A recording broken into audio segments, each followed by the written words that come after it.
friends, it's Gwen. Welcome back to my channel. Today I'm here to share the 5 books that I read in September with you. I didn't get as much reading done as I wanted to. I blame The Secret History by Donna Tartt because I started that book. The first chapter was 45 pages, so it took me 2 nights to get through those 45 pages. Plus the font is really small. And then I DNF'd it and it just sat unread on my nightstand for 11 days. Let's get into the books that I actually managed to read in September. The first one is this 4th volume of the redone Babysitters Club in graphic novel form by Raina Telgemeier.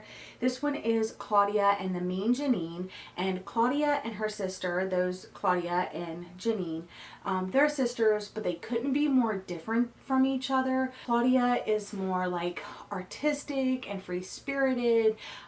She likes art, and her sister is very bookish and very educational driven, book smart and things like that, and they always clash. And because they're so different, when something happens to one of their family members, they have to put their differences aside to focus as a family and figure out a new normal for them. And what I also like about this series is each volume has its own story, so that's the main storyline, but you also get the overarching Babysitters Club story. And in this one, our Babysitters Club members decide to do this summer play group, and it's going to be on Monday, Wednesdays, and Fridays from 9 until 12:30, and they're charging $5 a kid.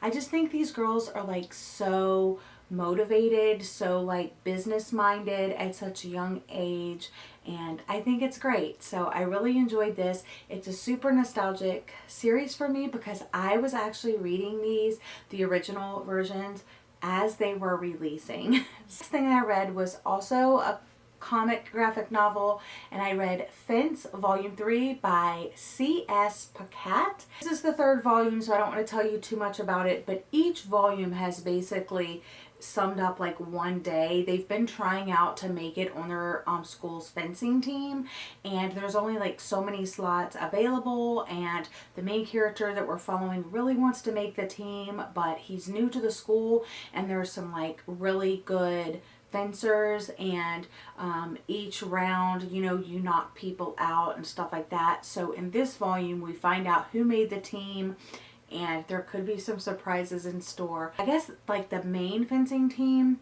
and then there's the competition fencing team. I plan to continue on in the series.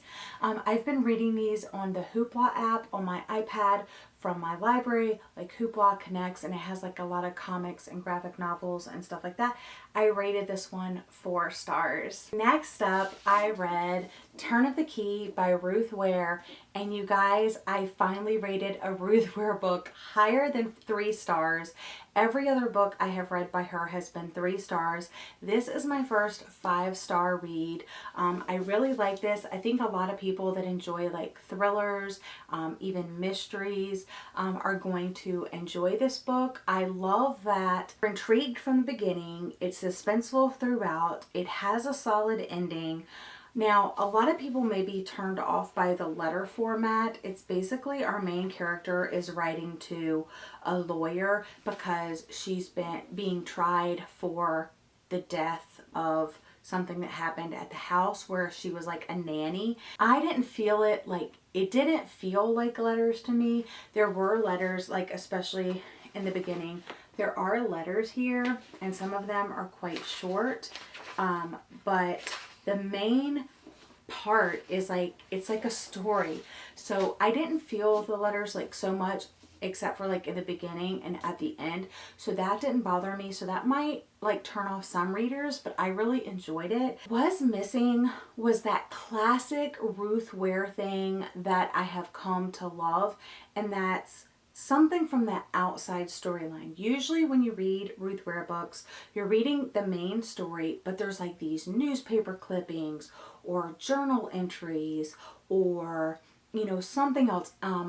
like articles off the internet or something like that that's interspersed throughout the story that doesn't follow the timeline of the actual book, but you know that the two, like whatever's being inserted into it, is actually tying into the main storyline. And that was not the case with this book. We did not get that with this book. So I was missing that, but I still rated this 5 stars because it was just so strong. I read it so fast, and like I said, I was immediately intrigued. Sometimes Ruth Ware books take like a few chapters for me to get into the main storyline and be good, but because you're writing these letters from the tail end, like you're seeing it from the end and knowing that like something happened, it immediately draws you in. It's really good. The characters are good, and you just can't figure out what's going on.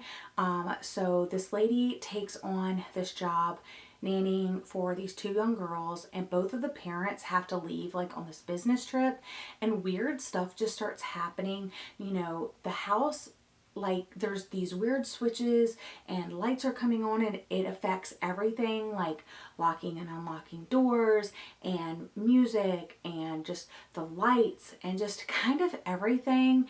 And it's just so interesting, and like weird things are happening throughout, and there's characters you can trust and characters you can't, and it's just, I love it. So I rated this one 5 stars, and I highly recommend, if you're in the mood for a Ruth Ware book, this is the one to check out. Last 2 books that I read, I've already talked about these in depth in my Can We Trust Gabby Reads project that I did, the Gabby Reads project. So Before She Knew Him by Peter Swanson, I rated this 5 stars. It was another really good read. I tabbed it. I really enjoyed the reading experience of this one. It features multiple perspectives. It's well paced.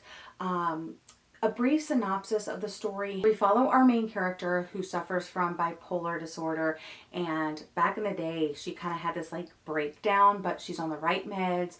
Her and her husband just moved into this new home. They're at a block party and they happen to meet their neighbors that live directly next door to them. When they get invited to their house for dinner, the main character notices this trophy in the man's study that she remembers being linked to a crime from like 2 years previously, and she became obsessed with this murder and all of the details of the case and stuff like that. So that trophy stuck out in her mind as one of the things that went missing in that case, and so she started questioning it. So she got herself re-invited back to the house and went to go look for it, and the trophy was missing. So you kind of know both sides of the story, but watching the characters piece together the story was just really interesting. So if you want more of my thoughts, like I said, I rated this 5 stars and I really enjoyed it, but check out that Gabby Reads project video. The last book that I read in September was The Winter Sister by Megan Collins. I rated this 3 stars, but it could have been higher if the first 10 chapters of this were either cut down in half, if they were a little bit faster paced, a little bit more engaging. But the beginning, the first 10 chapters, the first 9 to 10 chapters of this book were extremely slow, extremely dry. I wasn't interested. I didn't care what was going on. We weren't getting into the meat of the story, and it just took forever to finally get into the good parts of the story. I enjoyed the pacing after chapter 10, like around chapter 10 and through the rest of the novel, and the storyline was really good, even though it seemed like it was a more slow-paced book. I just really liked the characterization. So I really liked hearing about Persephone. I really liked Sylvia and taking care of her mom and kind of that relationship and exploring that a little bit more. I also liked how they bumped into Ben, and she started talking to Ben, who she always assumed was the person that killed her sister.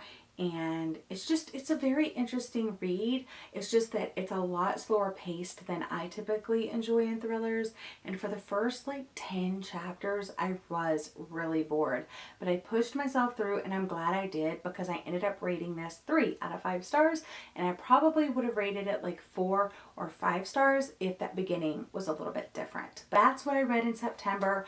Not as much as I hoped to have gotten to, but I did DNF both of my Donna Tartt books that were on my TBR. I did do a quick little video about that, and I am currently reading the last book that was on that TBR, Ask Again Yes by Mary Beth Keane, and I will be talking to you about that in my October wrap up. Let me know what you plan to read in October. Are you the person that likes to read like fall vibe books? Do you read spooky books? Like, what's going on for you in October? Let me know in the comment section down below.